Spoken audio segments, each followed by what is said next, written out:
Jazakallah khair. Pertama izinkan kita turut mendoakan semoga Allah Subhanahu wa taala menanamkan istiqamah di dalam diri kita sehingga dapat mengarungi kehidupan dengan jalan yang sesuai petunjuk Allah Subhanahu wa taala, dalam jalan kebaikan sampai juga kita menjalani hidup hayatan thayyibah. Itu selalu saya mohonkan kepada Allah, dan wafat dalam keadaan husnul khatimah.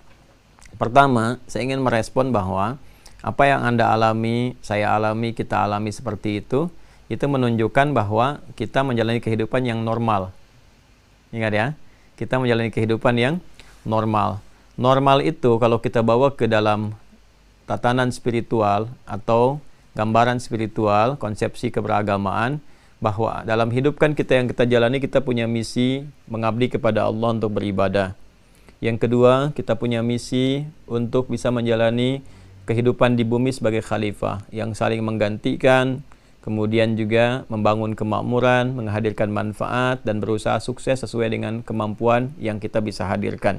Itu intisari Quran surah 51 ayat 56 terkait ibadah, dan Quran surah kedua Al-Baqarah ayat 30 terkait misi khalifah di muka bumi, dengan turunan-turunannya seperti yang pernah saya jelaskan. Dalam saat yang bersamaan, ada pengganggu yang tidak menginginkan semua itu terwujud.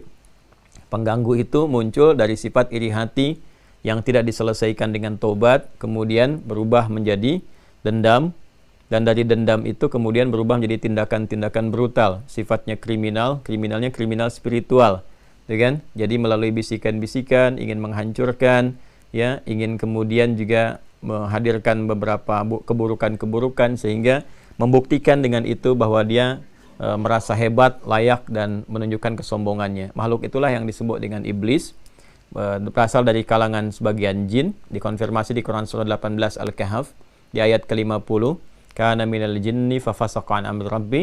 Nah, ketika dia mewariskan keburukannya kepada manusia supaya membuktikan kesombongannya, yang pertama dia katakan ana khairum minhu khalaqtani min narin wa khalaqtahu min tin. Konfirmasi di Quran surah ke-7 Al-A'raf di ayat ke-12 itu sampai dengan 13-nya. Di situ kemudian dia mulai mewariskan, menggoda supaya membuktikan kesombongan, sekaligus membawa teman, ya, untuk agar dia bisa berada di dalam neraka itu dengan ancaman itu, ya. Nah, itu dikonfirmasi di Quran surah kedua Al-Baqarah ayat 36 dengan nama setan. Fa'azallahuma syaitan. Kemudian dia pun meminta kepada Allah, ya, sebelum Adam diturunkan, kemudian Hawa diturunkan, untuk membuktikan kesombongannya itu dengan cara menggoda anak cucu Adam dan meminta bagian tertentu seperti yang pernah saya jelaskan di serial Mira dari awal sampai dengan 60 sekian video itu saya jelaskan, masih ingat, tentang keterkaitan antara roh, nafas, kemudian ada kolbu, ada sodron sampai ke fisik, ya. Nah, dia meminta bagian dari jiwa manusia itu untuk menggoda saja, bukan memaksa, tapi menggoda. Ya, meminta untuk bisa menggoda, sehingga dengan godaan-godaan itu membuat keadaan manusia tidak stabil. Karena yang dia goda itu bagian sisi katalisnya. Katalis disebut dengan fujur. Quran surah ke-91 Asy-Syams ayat 7 sampai 10 itu. Wa nafsi wa ma sawaha, dan demi jiwa manusia yang diciptakan dengan sempurna. Sempurna itu ada takwa dan fujurnya. Fa alhamaha fujuraha wa taqwaha. Nah, takwa itu, ya, di situ ada nilai-nilai keimanan yang membuat kita konsisten. Iman itu yang menjadikan kita tersambung dengan nilai-nilai kebaikan. Tadi Anda rasakan, saya kalau sedang iman kita menguatkan, kita merasakan mana yang benar, mana yang salah, ya kan? Mana yang soleh, mana yang salah, mana yang baik, mana yang buruk. Kita merasakan dekatnya surga, ya, karena surga itu memang diraihnya dengan iman. Quran surah kedua ayat 25. Wa basyiril ladzina amanu, iman dulu, wa amilus shalihat annalahum jannatin tajri min tahtihal anhar. Jadi roh kita bisa merasakan nikmatnya kemuliaan, kebaikan, rasa-rasanya mulia, dan kita bisa merasakan benarnya janji itu, ya, berupa surga. Karena surga pun diraihnya dengan iman dan amal soleh. Artinya kalau ada seseorang sudah beriman dan dia memupuk imannya dengan amal soleh, dia akan merasakan kedekatan surga seperti yang tadi Anda sampaikan misalnya. Dan itu akan bergantung pada tingkat amalan-amalan dia. Ya, sahabat pernah ditanya oleh Rasulullah, dan kisahnya sangat viral sekali. Ya, satu pagi ditanya oleh Rasulullah, "Kaifa asbahta?" Beliau jawab apa? "Asbahtu mu'minan haqqa." Ya, saya merasakan jadi mukmin yang sejati, kata beliau. Ya, terus kata Nabi, setiap klaim itu harus ada buktinya. Nah, ingin dikonfirmasi, mengajarkan kepada kita. Lalu apa yang beliau sampaikan? Ya Rasulullah, ya, saya melihat bahwa sekarang ini seakan-akan surga terbentang, pintunya terbuka, neraka tertutup, kan?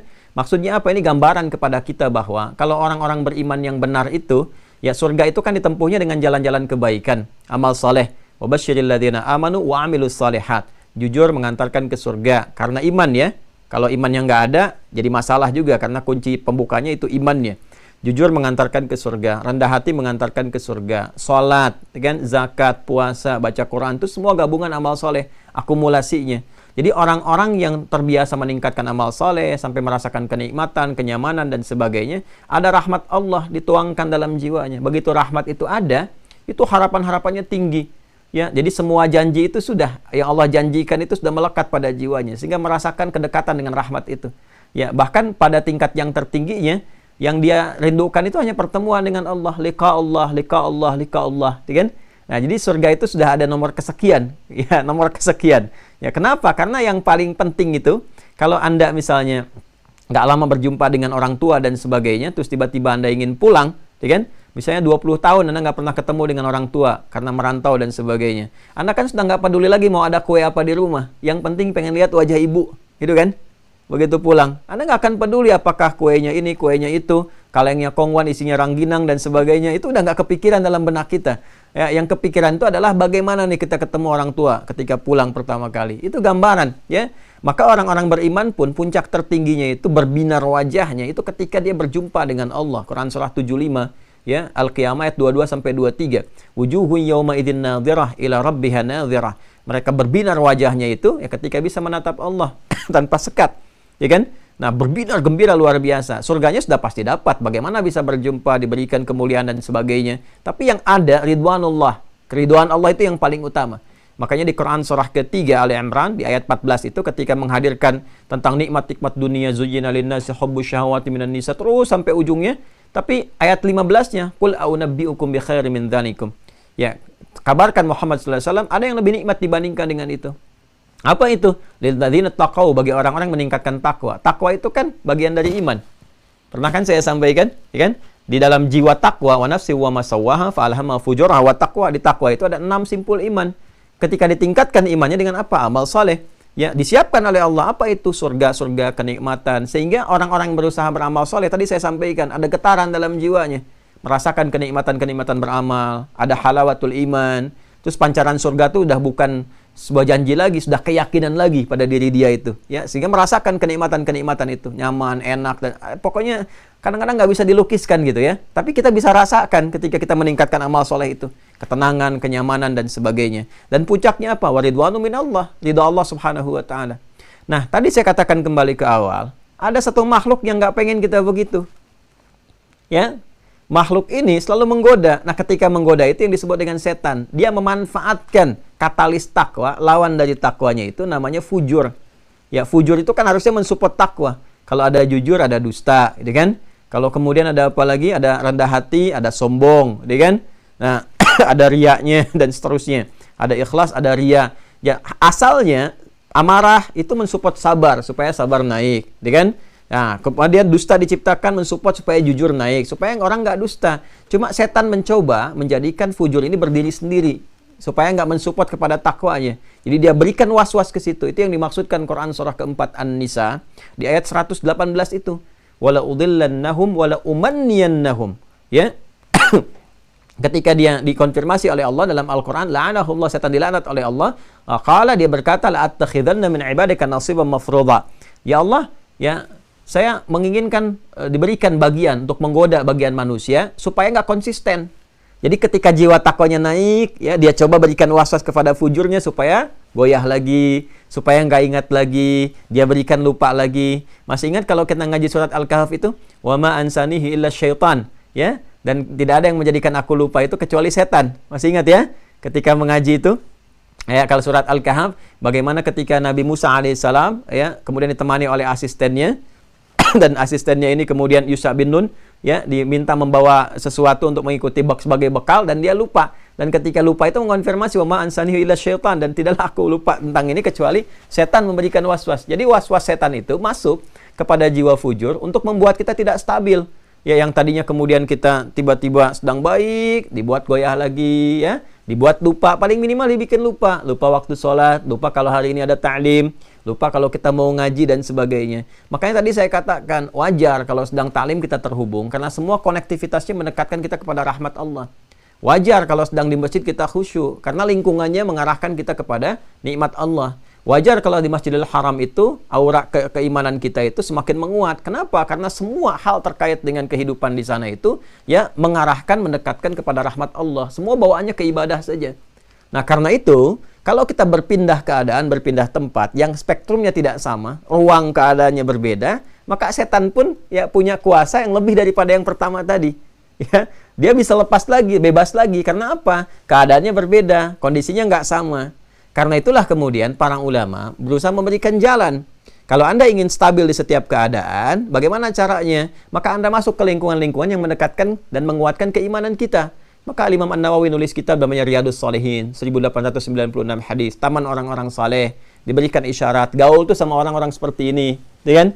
Ya, dekati orang-orang begini. Kalau Anda bekerja, cari pekerjaan yang membuat kita lebih mendekatkan diri kepada Allah. Kan rizkinya sudah teratur. Sepanjang kita mau kerja, rizki datang. Simpelnya kan begitu. Ya, asal kita bersabar sampai meninggal. Kalau nama-nama kan itu istilah manusia saja. Dia kaya, dia begitu, manusia saja. Pada akhirnya meninggal juga. Ya. Jadi kalau Anda tidak ingin terlalu banyak beban, cari aktivitas itu sebetulnya yang mendekatkan diri kita pada Allah.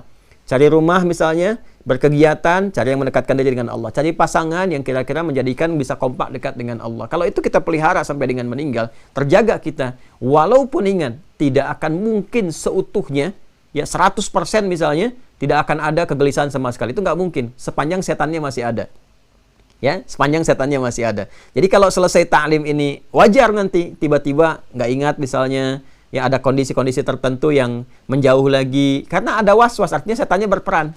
Ya, itulah fitrah kehidupannya. Tinggal nanti, apakah kita sadar nggak sedang digoda? Nah, itu kembali kepada tingkat keimanan kita. Kalau kesadaran ini utuh, kita merasa, oh ini saya tiba-tiba jauh ya, berarti itu pun pertanda baik. Kenapa? Karena kita menyadari bahwa ada sesuatu yang terjadi, ada godaan yang terjadi. Maka di situ kita belajar fikihnya. Misal, Nabi mengajarkan doa tentang berlindung kepada Allah dari godaan setan. Paling minimal baca a'udzubillahi minasyaitonirrajim atau Allahumma inni a'udzubika min hamazati syayatin wa a'udzubika ay yahdurun. Ya Allah, aku berlindung kepadamu dari was-was setan, kehadiran setan yang menggoda dan sebagainya. Baca surah 3 qul huwallahu, qul a'udzu birabbil falaq, qul a'udzu birabbin nas. Baca ayat kursi kalau memang dirasakan godaan itu begitu kuat. Itulah kalau kita pelajari fikihnya sampai dengan istiqamah, maka di surat Fussilat jelas disampaikan, "Tsumastaqamu tatanazzalu 'alaihimul malaika alla takhafu wa la tahzanu wa absyiru bil jannati allati kuntum tu'adun." Kalau kita bisa istiqamah dengan sistem kehidupan tadi, nyari tempat yang baik, kawan yang baik, kehidupan yang baik, terus dipelajari fikihnya, kalau merasakan ada gangguan baca ini, kerjakan ini, sehingga kita bisa terbentengi, maka Allah nanti berikan perlindungan kepada kita lewat malaikat yang menjaga, sehingga setiap apapun yang terjadi, ada godaan setan, langsung itu ada rasa dalam jiwa kita. Support malaikatnya kuat. Ya, jangan lakukan, jangan kerjakan, tinggalkan ini nggak bagus. Hei, seharusnya kamu begini, itu akan ada seketika. Semakin tinggi ibadah, semakin amal soleh ditingkatkan, semakin kuat support kepada kebaikan-kebaikan yang bisa diraih. Kurang lebih konsepsi dasarnya seperti itu. Ya, selamat. Semoga Allah Subhanahu wa taala memberikan keselamatan di dunia, di akhirat, dan keselamatan iman kita sampai kembali kepada Allah seperti nama antum pun diberikan di dalamnya. Selamat. Baik, jazakallah khair. Kurang lebih demikian ya. Semoga bisa dipahami dengan baik.